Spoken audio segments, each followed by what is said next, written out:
অনেক সময় আমরা পেজ ডিজাইন করার পরে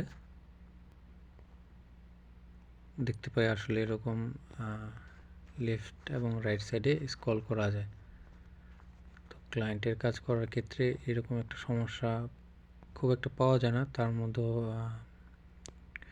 দু একটা এরকম হয়ে যায়। যেমন আজকে আমার এই সমস্যাটা হয়েছে, সাইটে কাজ করার পরে ক্লায়েন্ট বলতেছে যে এরকম হয় রেসপন্সিভের জন্য।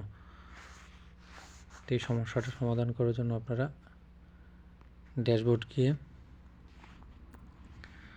ডেস্কটপ মোড অন করছি।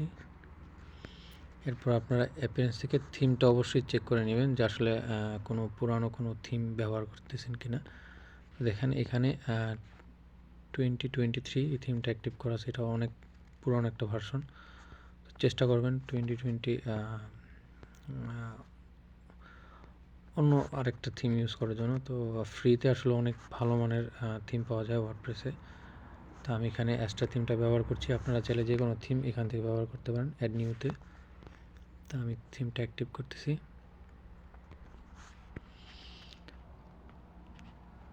এখন যদি আমি আবার ওই পেজটা ওপেন করি, এটা আসলে আমার ক্লায়েন্টের একটা সাইট। তো আমি যদি এখন ভিউতে যাই,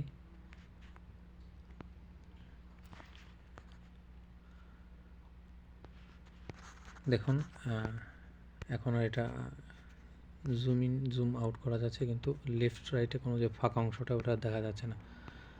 তা আশা করি আপনারা এইভাবেই সমস্যাটার সমাধান করতে পারবেন। ধন্যবাদ।